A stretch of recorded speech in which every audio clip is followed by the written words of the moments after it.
On September 8, 2017, one of the most beloved voices in American country music quietly left the world at the age of 78, with no scandal, no dramatic farewell, and no final performance under bright stage lights. Just silence, which was somehow perfectly fitting for a man who had always let his music speak far louder than he ever did. Don Williams was born in 1939 in the small town of Floydada, West Texas, the youngest of three brothers raised in a working-class family where life moved to the rhythm of cotton fields and long, dusty roads. Music entered his world through his mother, Levita May, who played guitar in the living room every evening, until one day she placed the instrument in her youngest son's hands, and he never really put it down again. Through his teenage years, he played in garages and local halls, and after graduating high school, he served in the Army before returning to a series of ordinary jobs, delivering bread, selling furniture, collecting bills, while continuing to play music at small gatherings on the weekends.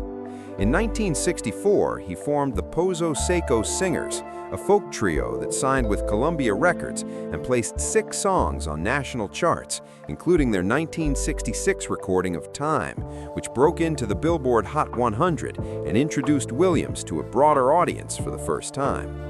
His 1973 debut album introduced a sound unlike almost anything else on country radio at the time: slow tempos, minimal arrangements, and a deep baritone voice that felt less like a performance and more like someone speaking directly to you from across a quiet room. Songs like Amanda, I Believe in You, Tulsa Time, and You're My Best Friend followed one after another, and between 1974 and 1991, he released 46 singles, with 42 of them reaching the top 10 on the country charts, a level of consistency that remains extraordinary by any measure.